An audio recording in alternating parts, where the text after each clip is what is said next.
Hello guys, അപ്പോൾ ഈ നോറയും ഈ റസ്മിനും ഇവിടേക്ക് എന്താണ് കാണിക്കണതെന്ന് വെച്ചാൽ അവർക്ക് പിടുത്തമില്ല. ഇതെന്താണ് ഈ കാണിക്കണത്? ഈ റസ്മിൻ ഈ ജാസ്മിനെ കാണിച്ചതിനും ഒന്നിനും ഒരു കുഴപ്പമില്ല. എന്നിട്ട് ഈ വീണ്ടും വന്നിരുന്ന ഈ വെള്ളഭൂഷണ ഈ ഒരു ഏർപ്പാട്, അത് ഭയങ്കര മോശപ്പെട്ട ഏർപ്പാടാണ്.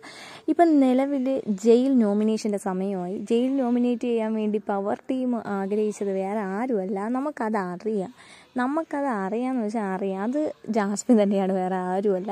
എന്തിനാണ് ജാസ്മിനെ നോമിനേറ്റ് ചെയ്തത്? അതിനൊരു കാരണമുണ്ട്. ജാസ്മിൻ ഊള എന്നൊരു വാക്ക് പറഞ്ഞു. ഈ ജാസ്മിൻ ആരാണ്? റോബോട്ടാണ്. അപ്പോൾ റോബോട്ടിന് ഊള എന്നുള്ള വാക്ക് ഫീഡ് ചെയ്ത് കൊടുത്തത് ആരാ? അത് വേറെ ആരുള്ള സിജോയാണ്. അപ്പോൾ റോബോട്ട് എന്ന് പറയുമ്പോൾ എന്താണ്, ഒരു ഫീഡ് ചെയ്ത് വെച്ചിരിക്കുന്ന കാര്യങ്ങൾ മാത്രമേ പുറത്തോട്ട് വരൂ. അത് അവർക്ക് മനസ്സിലാക്കാനുള്ള ഒരു ബുദ്ധി പോലും അവർക്കില്ല. പിന്നെ ഈ ഗ്യാസ് ഓഫ് ചെയ്തു എന്നുള്ളത് അതെന്തിനാണെന്നുള്ള കാര്യവും അതവിടെ പറയുന്നുണ്ട്. കാരണം ശ്വേതാ മേനോൻ പറഞ്ഞൊരു കാര്യം എന്ന് വെച്ചാൽ റോബോട്ടിന് ഒരു ഫീലിങ്സും ഇല്ല.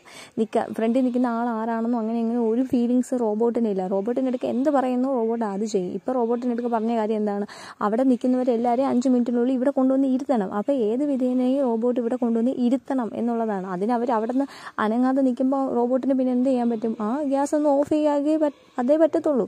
അപ്പോൾ ഈ 2 റീസൺ പറഞ്ഞിട്ടാണ് ജാസ്മിനെ നോമിനേറ്റ് ചെയ്തത്. എന്നിട്ട് വന്നിരുന്ന് കരച്ചിലും പിഴിച്ചിലും. എന്നിട്ട് ജാസ്മിൻ്റെ അടുക്ക വന്ന് സോറി പറയുന്നുണ്ട്, നോറ സോറി പറയുന്നുണ്ട്. അപ്പോൾ ജാസ്മിൻ എനിക്ക് കേൾക്കാൻ താല്പര്യമില്ല എന്ന് പറഞ്ഞ് പോകുന്നുണ്ട്. വേറൊരു ട്വിസ്റ്റ് എന്താണെന്ന് വെച്ചാൽ ഓൾറെഡി ജാസ്മിൻ ഇതിന് പണിഷ്മെൻറ്റ് കൊടുത്തതാണ്. പണിഷ്മെൻറ്റ് കൊടുത്തിട്ട് വീണ്ടും ഇവർ പണിഷ്മെൻറ്റ് കൊടുക്കുന്നുള്ള രീതിയിൽ ജയിലിലോട്ട് അയക്കുകയാണ്. ഇതെന്താണിത്? ഒരാൾക്ക് ഒരു ചെയ്ത ഒരു കുറ്റത്തിന് ഒരു തവണ ശിക്ഷ കൊടുത്താൽ പോരെ, ഇത് വീണ്ടും ഈ ശിക്ഷ കൊടുക്കുന്നത് എന്തിനാണ്? അപ്പോൾ ഇത് പേഴ്സണൽ ഗ്രഡ്ജ് വെച്ചിട്ട് തന്നെയാണ് ഈ 2 പേരും മോശം.